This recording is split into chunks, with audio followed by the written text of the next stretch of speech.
Presença, oferecimento Vista Azul Hotel, a Europa pertinho de você.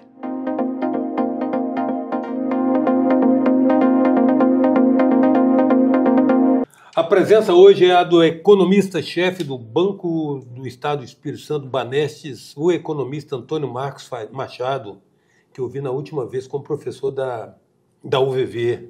E agora revejo aqui tripulando essa cátedra tão importante, essa cadeira tão importante. Marcos, o Acordo de Basileia define que, eu acho que o Acordo de Basileia, que regula um pouco essas operações bancárias, ele decide que a operação do banco é alavancada pelo seu patrimônio líquido. De quanto é essa capacidade do Banestes? Como é que você 14,6. É boa. Está na média, né? Você pode pegar o patrimônio 14,5. O que você diz, você traduzindo assim, simplesmente, o quanto o banco tem de liquidez para honrar seu compromisso. Né? Porque já teve banco que quebrou. Então, o Acordo de Basileia exigiu que o banco tivesse um caixa para cumprir suas obrigações em caso de alguma dificuldade. Nesse caso, você está falando de 14,5 vezes o patrimônio líquido. Isso, 14,5. Agora, quando o banco quebra, o que o cara faz? Porque o fundo de compensação, eu acho que é de R$300 mil. O que o cara faz? O que o depositante faz? Ele tem um fundo garantidor, né? Mas é muito difícil hoje um banco quebrar. Muito difícil, porque ele é muito regulado. Até chegar ao ponto de quebrar, já houve um momento que isso acontecia, porque nós tínhamos uma regulação muito pequena. Hoje nós temos a CVM muito atuante, o Banco Central muito atuante, o Conselho Monetário Nacional muito atuante e o cliente com muito mais poder legal. Então, assim, a chegar ao ponto de quebrar é, assim, muito raro. Eu não acredito que isso venha acontecendo. É uma improbabilidade, não é uma impossibilidade. O Lehman Brothers quebrou lá nos Estados Unidos, um momento diferente. Depois disso, a regulação aumentou muito. Aqui o Santos Neves quebrou. Qual era a regulação? Nenhuma. Depois do Lehman Brothers, depois da crise de 2008, a regulação é imensa. O negócio da subprime, uma hipoteca está garantindo 10 operações. Ali foi uma análise de crédito ruim, né? O subprime foi considerado o prime. Então, a mesma exigência que você fazia para quem tinha capacidade de pagar, os bancos começaram a fazer, ele vai pagar, vamos dar ele paga, ele é bom também. E aí foi, e rolou, caiu uma pedrinha ali, um efeito dominó, né? E caiu todo mundo. Porque não... Mas tem que ter muito critério. Mas Marcos, foi muito bom ter essa oportunidade. A gente conhece você na militância do setor público há muitos anos, em papéis destacados, professor, Foi secretário de Desenvolvimento? Fui secretário de Desenvolvimento, Planejamento... Mas olha bem, a minha leitura de leigo, como você é especialista, é uma oportunidade preciosa de submeter a sua avaliação. A questão do Lehman Brothers em 2008, né? 2008, outubro de 2008, eu acho, é o seguinte: nos Estados Unidos, você tem um sistema você tinha assim, a deficiência da regulação, mas o banco no Brasil financia produção ou compra Selic? Olha, depende do governo. O governo é que estabelece a Selic. O banco, ele é uma loja, igual o outro, é um banco comercial. Então, a questão dele é gerar lucro. Sim, como qualquer empresa, qualquer negócio. Que ele vende? Ele vende crédito. Vende ele não emite moeda, ele vende crédito. O grande negócio dele é crédito. Aí é consignado, é empréstimo pessoal, é empréstimo para você comprar um apartamento. Então, todo o sistema gira em cima de crédito. Agora, é claro que você tem que fazer o crédito sustentável, tem até regulação para isso agora, não é? E você tem que também fazer o crédito com perenidade. Você não pode esgotar a capacidade de tomada de empréstimo do seu cliente, senão você perde ele rapidamente. Esse é o equilíbrio, né? Você tem que ter... Não, mas eu digo assim, mas do ponto de vista de... se o banco presta o lucro e a segurança, quando você tem, por exemplo, a Selic hoje está o quê? 12,25?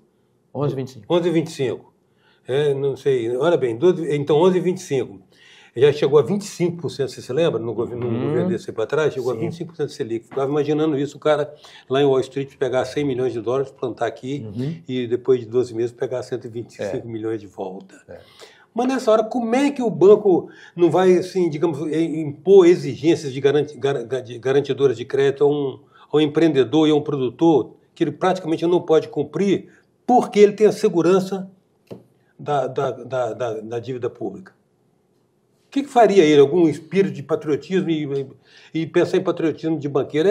Convenhamos, né? Não, isso não existe, né? Isso aí é uma política muito ruim. É a pior forma de fazer política social, né? O banco ele tem que ter o critério de gerar lucro com sustentabilidade. Rentabilidade e liquidez. Tem que ter rentabilidade e liquidez. Tem que ter rentabilidade e liquidez. Não é para fazer bondade. O banco não é para fazer bondade. Você não vai ali numa loja ali e ela vai fazer bondade para você. Vou te dar um terno, você não tem dinheiro, ou vou te vender por 10%, você não tem capacidade de pagar. Ela vai quebrar no outro dia. Da mesma maneira, um banco. Agora, ele tem uma função social muito importante. Se não houvesse banco, nós não teríamos uma economia crescendo. Se não houvesse banco, nós não teríamos desenvolvimento de empresas. Então, ele é essencial. E se não houvesse banco, também nós não teríamos políticas públicas. Uma prefeitura, por exemplo, ela quer ajudar as pessoas que estão desabrigadas. Ela precisa de um banco para fazer isso. Né? Nesse caso, você está falando do ponto de vista de operação da transferência do recurso. Você tem que ter meio de pagamento, você tem autorização do Banco Central, você pode emitir um cartão, como foi agora no caso da pandemia, né? Que o Banestes, inclusive, fez muito isso. No caso das enchentes agora no Sul, o Banestes fez muito isso. Quando o prefeito Arnaldinho, lá em Vila Velha, quis levar para as escolas, para os estudantes, um determinado bônus, foi ver o cartão do Banestes. Então você precisa ter. O banco é essencial. O Schumpeter fala isso. Você tinha que colocar uma estátua para o banqueiro, que é ele que aquece a economia. O Bitcoin é um princípio de peer-to-peer, ou seja, eu passo o Bitcoin para você, não passo por nenhum banco, vai direto para você. Então é uma revolução que está em curso, mas que também vai ter que ser regulada. Não, vai ter que ser regulada do ponto de vista de controle, né? Até porque o Estado não está aí a fim de abrir mão de receitas, né? E qualquer tipo de transferência, certamente ele quer tributar, né? Mas a questão do Bitcoin ou da criptomoeda, a gente fala do Bitcoin porque é a rainha. É, né? Uma das moedas. É, né? A principal, foi a que lançou, né? Desde o Sakamoto lá. Mas o Bitcoin, de fato, ele quebra a intermediação bancária. Qual a necessidade de banco com a criptomoeda? Só que o banco, ele se adapta a isso. Porque você tinha um padrão ouro até 71. Sim. Então você tinha um Fort Knox, lá em Knoxville. Você trocava dólar por grama de ouro. Porque o lastro era ouro. Qualquer moeda do mundo tinha que ter a mesma quantidade. 100 tem que ter 100 em ouro. O equivalente. O Nixon chegou e falou, não, chega, a conversibilidade não é mais com ouro, não é dólar. O dólar não tem lastro mais em ouro. O dólar é lastro em dólar. Foi que nós fizemos a primeira mudança. Então os bancos se adaptaram a isso. Você imagina, de repente o banco está trabalhando com a hipótese que você tem barras de ouro, você tem aquele cofre imenso, todo mundo querendo assaltar aquilo ali, você passa a ter a conversibilidade do dólar por dólar, e aí não, agora não tem mais ouro. Alguma coisa, continua tendo papel físico. Na verdade, investiu, sabe muito o que no dólar? Em tinta. Investiu-se muito em tinta. Você viu o que o governo norte-americano emitiu em 2008 para poder injetar dinheiro nos bancos? Sim, e aí você gera inflação. O Paulo Guedes falou uma coisa muito interessante. Mas aqui nós temos a Casa da Moeda. Quanto é que custa a Casa da Moeda? Nós podemos... Não precisamos da Casa da Moeda, não vamos precisar da Casa da Moeda. E está acontecendo exatamente isso aí. Com a moeda digital, vem o Drex aí, você tem o Pix. Isso. Quem anda com dinheiro no bolso agora? Não, mas o dinheiro já é virtual há muito tempo, desde o tempo do cartão de crédito. Mas para uma camada social. Que o Brasil, dá para fazer na Suíça, na Áustria, na Finlândia, na Letônia, na Lituânia, mas no Brasil, 200 milhões de habitantes. 40 milhões não tem conta bancária. É dinheirinho no bolso. Então não dá para acabar. Mas a Casa da Moeda pode ser menor. Não dá para acabar ainda, é questão da cronologia, né? Porque não tem como o pessoal da periferia em algum momento vai chegar, eternamente na periferia. Você tem mais segurança, né? Agora, você falou o seguinte, tá bom, mas aí vai acabar com a tributação em cima... Mas se eu faço uma transferência direta para você e você faz o negócio, você aumenta o seu estúdio, você contrata mais gente, esse pessoal vai pagar imposto. Vai pegar lá na ponta. Imposto lá. Vai pegar lá na ponta. Exatamente. Claro, a moeda é um meio circulante, é um meio de pagamento. A morte e o imposto são duas coisas inevitáveis na vida, né? Exatamente. E as mudanças. E o país, o Brasil, quando você fala em imposto, o Brasil desde Tiradentes que sofre dessa doença, né? Não era mais barato. Em 2024... Era um quinto no tempo de Tiradentes. Mas o cara... Hoje é 38% da mas foi todo mundo preso, o cara foi enforcado. Imagina se fosse hoje, então, tadinho, ele teria trucidado, que era um quinto. Né? Agora não, pô, agora é quase tudo, é 90%. Então, o Brasil até hoje está aí com essa gastança tremenda, essa dívida impressionante, 800 bilhões de juros paga por ano, as contas não fecham. O Espírito Santo é uma ilha de prosperidade, é um exemplo. Porque o pessoal fala, mas Antônio Marcos, mas isso é ilusão. Não é ilusão, não. Vai lá conhecer o Espírito Santo. O Espírito Santo faz isso e investe. Tenho 20 anos que o Espírito Santo porque o Espírito Santo, ele não é só ter o equilíbrio fiscal. Ele não faz entesouramento. Vou guardar esse dinheiro aqui, vou ficar entesourando. Ele investe. Ele tem equilíbrio fiscal, se ele tem superávit, ele investe. Porque o Japão entesourou e quebrou. Tem que investir, porque o investimento... O dinheiro não multiplica, né? Exatamente. O investimento que multiplica a renda. Exatamente. Então, aqui, você falou bem, tem uns 20 anos aí. né? Começa lá com o Paulo Artung, depois o Renato, o Paulo e o Renato. O Ricardo Ferraz tem uma participação muito importante como vice do Paulo Artung e vice agora do Renato Casagrande. Então, tem que colocar o Ferraz também nessa tríade aí. E os três conduzindo com muita competência, com muita integridade e muita capacidade de investir. Por isso que o Espírito Santo é uma bola. Todo mundo está investindo no Espírito Santo. Você pega toda hora, você vê o Ricardo Frizeira, está toda hora divulgando, você está divulgando, a Gazeta divulga, a Tribuna divulga, todo mundo divulga. O Espírito Santo, a gente sabe disso, o Espírito Santo tem um trunfo fantástico, que é o seguinte, uma aparente incoerência. O Espírito Santo sempre foi anônimo e sempre esteve no ostracismo, desde o período da colonização, desde que os jesuítas foram embora. Isso aqui só tinha 4 vilas no litoral, não existia o Espírito Santo. É pequeno, né? Até a primeira metade do século XX, o Espírito Santo acabava no Rio Doce. Né? Mas o que aconteceu? Tudo aconteceu em volta e nós somos um novo. Nós somos um novo no Brasil. Nós somos um novo. E é um estado que tem um banco. Né? 92% do Baneste pertence ao governo do estado. Isso é ótimo. Tem estado aí que está... Chegou o novo cônsul norte-americano. É bom um estado ter o seu próprio banco? Muito bom. Mas não está na contramão de tendência, não? Já que nenhum outro estado tem. Não, o contramão na tendência é quando você tem um ativo que dá prejuízo. Sei. Mas você tem um ativo que te dá lucro, que emprega muita gente, são quase... mais de 2.000 pessoas. Se você pode três pessoas na família, então você tá pagando o salário das pessoas. Elas pagam imposto, elas consomem, o banco paga imposto, o banco paga dividendo ao governo do Estado, o banco paga publicidade. As pessoas estão circulando e consumindo gasolina. Então, o que o economista chama não tem vazamento, porque é um banco do Estado. Então, se você tem um banco concorrente nosso, a gente adora a concorrência, tem o maior respeito pela concorrência, mas a sede dele não é aqui. A sede dele é em São Paulo, mas você sabe a sede dele é no Rio. Okay. Aqui não. Você gerou o lucro, é fluxo circular da renda, é aqui dentro. Mas você é economista, a economia trabalha com a tese de que o consumidor é um cara que, teoricamente, mentira isso, mas teoricamente o cara é racional. E ele vai sempre escolher a opção menor. Um cara que vai pegar um dinheiro emprestado e você acha que ele vai considerar todos os efeitos sociais do banco ou vai considerar se o concorrente oferece uma taxa, um spread menor? Você sabe que o banco já fez em uma época... passou essa imagem de que o Banco do Estado é o Banco do Espírito Santo, eu me lembro muito bem disso, mas hoje nem precisa muito, porque o banco ele desenvolveu uma proximidade com o capixaba muito grande. Ele é reconhecido pelas pessoas, porque ele tem uma rede de agências que está em todos os municípios. Não, ele é o único banco que tem. Então não tem mais. Então ele fica... E é banco, não é cooperativa, ele é banco. Então, ele trata bem os seus clientes, ele está investindo fortemente em tecnologia, porque não tem outro jeito. É a próxima pauta nossa aqui. Mas essa tecnologia não está demitindo as pessoas. Tem plano de demissão incentivado? Tem, porque o turnover, a pessoa já está chegando, a aposentadoria, né? Naturalmente, ela precisa também ter qualidade de vida. Não, e a tecnologia vai liberar a mão de obra, né, Marco? Ela vai liberar, vai liberar a mão de obra. E as pessoas, elas têm que se preparar para isso. Ao mesmo tempo que ela libera, ela atrai. Porque tem uma rapaziada aí, geração Z, que está dominando a parte da informática, que está se empregando. E não necessariamente fisicamente lá, mas em home office ou à distância, e mais de um emprego. A presença hoje é a do economista-chefe do Banestes, Banco do Estado do Espírito Santo, Antônio Marcos Machado. A gente volta já.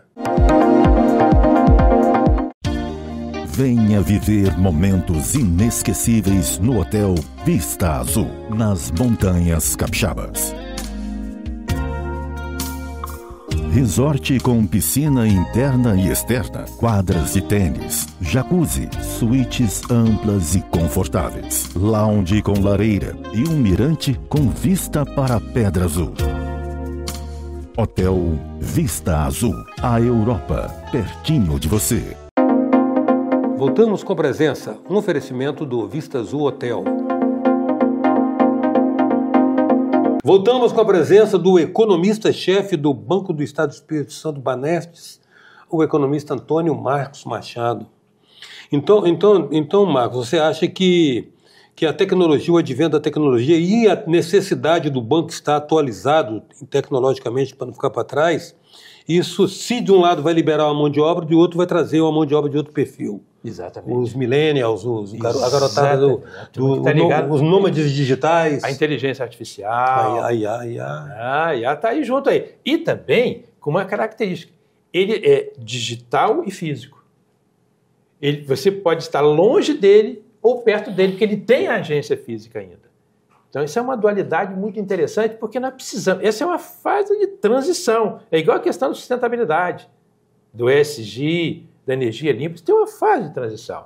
Então, não dá para você 100% digital. Não. Enquanto assimila essa nova cultura, né? Exatamente, porque o cliente também, muitas vezes, ele tem certa dificuldade. Agora uma coisa, existe alguma sintonia ou conexão? O Banestes está investindo muito em comprar folha de pagamento. É um business, é um business, é uma permuta, é um serviço. E como tal, monetizado e rentabilizado. Mas a gente não pode dizer que isso aí é uma função pública relevante. Isso é um business, é um negócio. Existe alguma sintonia ou conexão do Banestes com política pública do governo do Estado? Seu principal acionista, setores que o governo ou o seu planejamento, você é um cara de planejamento, considera como estratégico para o Estado e então mobiliza o banco para ser um operador da implementação daquela política pública setorial. Tem algum tipo de conexão dessa? O banco não faz isso. O banco faz o seguinte, ele passa parte do que chama dividendos para o acionista, que é o governo do Estado, e o governo do Estado é que usa esse recurso. Mas o banco... O banco é banco, né? O banco é banco, ele não tem participação política. O governador também do Estado não faz nenhuma interferência política no banco. Ele diz para a gente o seguinte, olha, você tem que me dar lucro. E a gente entrega dividendos para ele e ele faz as políticas públicas. O banco faz uma outra coisa muito importante, que é a gestão do Fundo Soberano. O Espírito Santo, o Renato Casagrande, é tão inteligente, tão ousado, tão proativo, que ele criou um Fundo Soberano. Sim. Uma parte para desenvolver startups. E agora o intergeracional fica com o banco, porque a DTVM, que é o braço do Banco de Investimentos, né, é o único banco que tem aqui no estado que tem uma DTVM, tem um Instituto de Valores Imobiliários aqui há tanto tempo, e que faz esse dinheiro não perca valor. Então faz a gestão, faz investimento, tal, mas não existe nenhuma ingerência política. O governador só diz o seguinte, quero saber do resultado.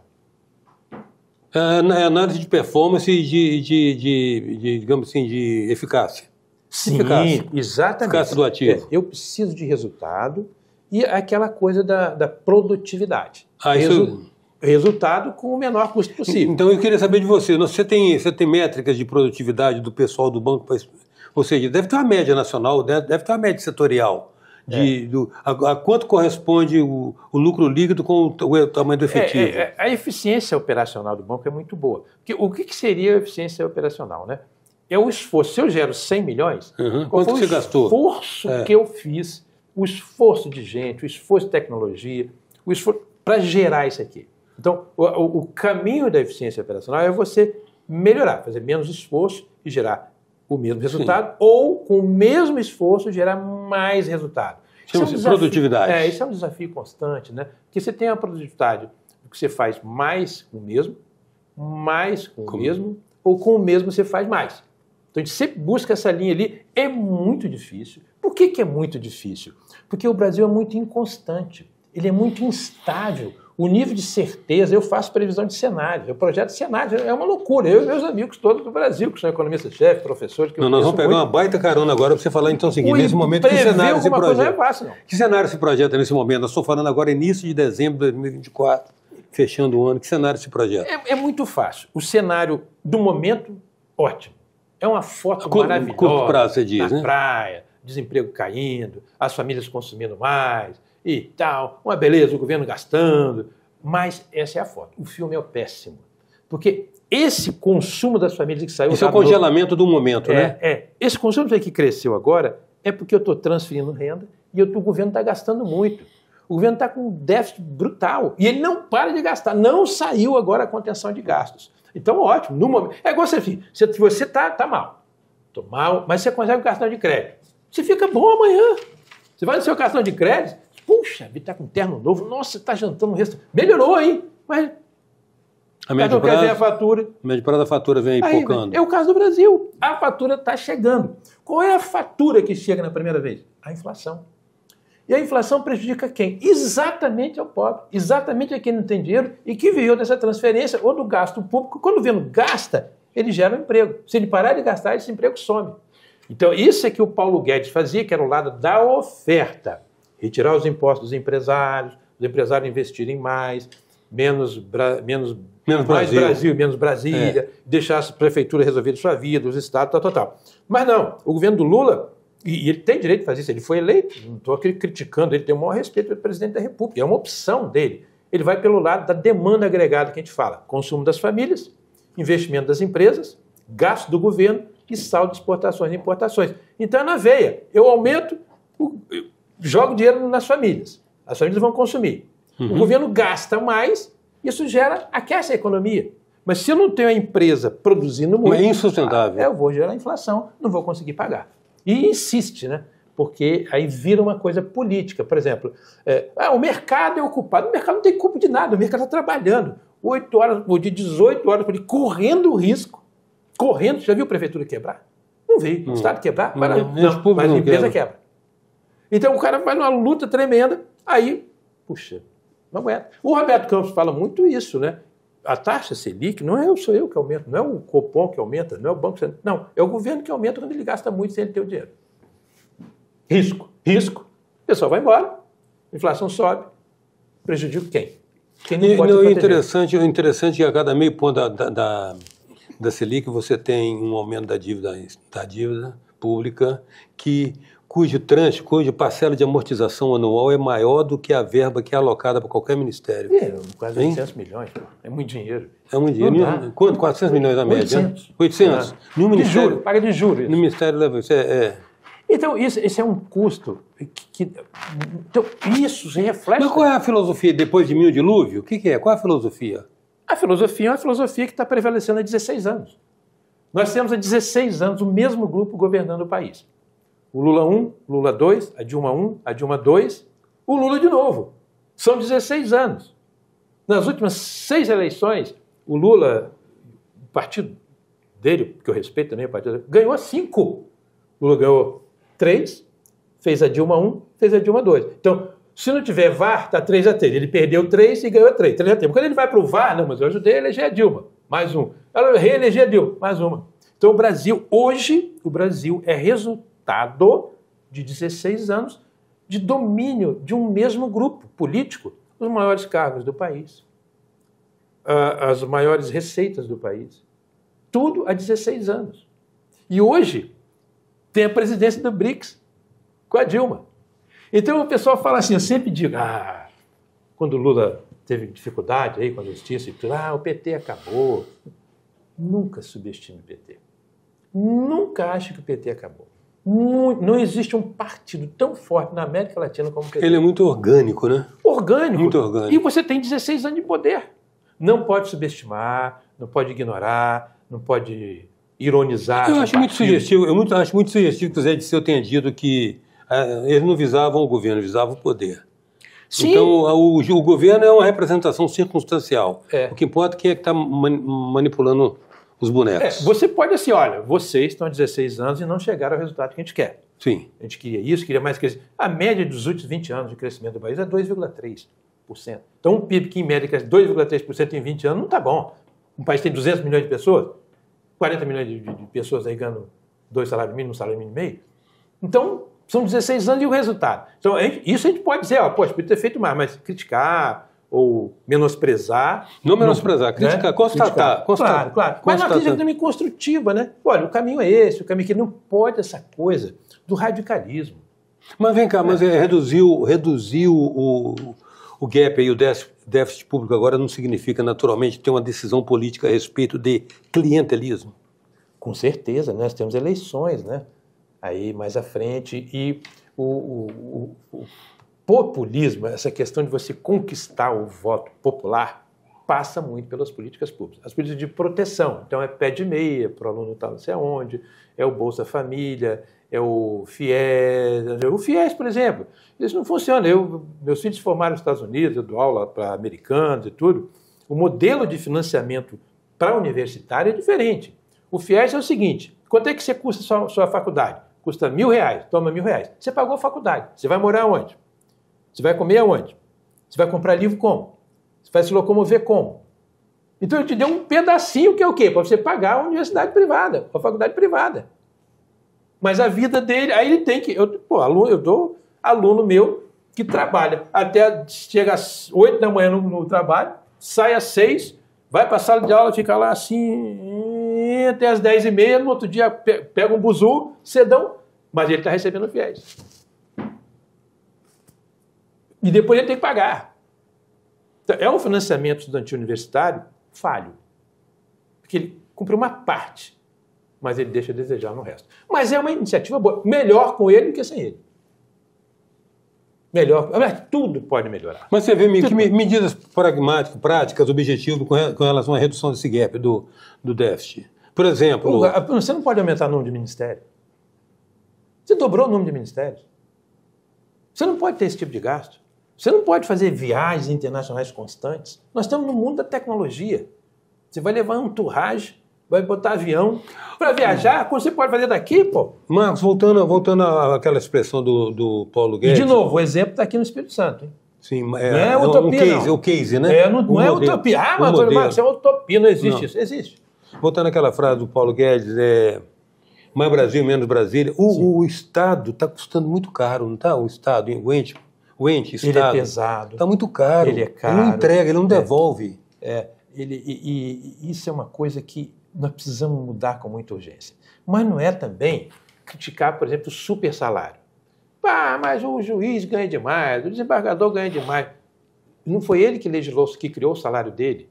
O cara abre um concurso, está abrindo concurso agora para Ministério Público. Está lá, você vai lá, faz o concurso e passa. Você vai ganhar aquele dinheiro. Então, jogar o jogo, né? É jogar o jogo. Agora, se alguém resolver decidir sobre essa questão de salário, que decida. Mas eu não posso criticar o juiz que está trabalhando, o desembargador, o promotor, o procurador da República, o ministro supremo. Você acha, Marco, que cabia a possibilidade de A palavra foi desmoralizada. Nada que desmoraliza mais uma boa ideia do que executá-la mal, a gente sabe. Uhum. Mas você acha que cabia um pacto social para uma reforma no Brasil, que incluísse uma reforma administrativa onde essas coisas todas fossem consideradas? E aí tem uma pessoa que a gente cita pouco, que é Temer, Michel Temer. Ele fez um trabalho, ele fez uma presidência muito boa.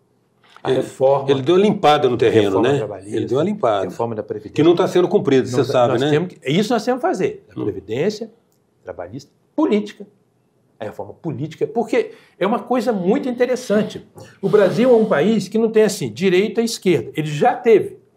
Quando tinha o regime militar, você tinha Arena, direita, MDB, esquerda. Isso. Depois de 88, isso acabou. Você pareceu um monte de partido. Aí você tem o centro-esquerda, o centro-direita, o centro-meio, centro-esquerda, direita, você fica até doido ali. E outra coisa, você vê, o cara ganha a eleição, ele se junta com o outro que era arqui-inimigo dele. Olha para o Brasil hoje, presidente Lula, vice-presidente Alckmin. O Alckmin e o Lula, eles viveram disputando eleições, um de um lado, outro de outro, e ideias antagônicas. Aí, como você vai entender politicamente o país? Então, tem que organizar a reforma política. Aí é o seguinte, vamos definir isso, vamos proibir certas coligações, tem que ter um prazo. Ganhei eleição, não, agora eu vou chamar meu adversário para ele ser o secretário de planejamento, para ele ser o ministro sei da onde, porque aí tem a tal da governabilidade. Eu acho que não é para aí, não. Mas quero agradecer muito a sua presença, a sua disponibilidade de estar aqui conosco, nos produzindo essas reflexões. Muito joia, cara. Muito obrigado. A presença hoje do economista-chefe do Banco do Estado do Espírito Santo, Banestes, o Antônio Marcos Machado. Até já.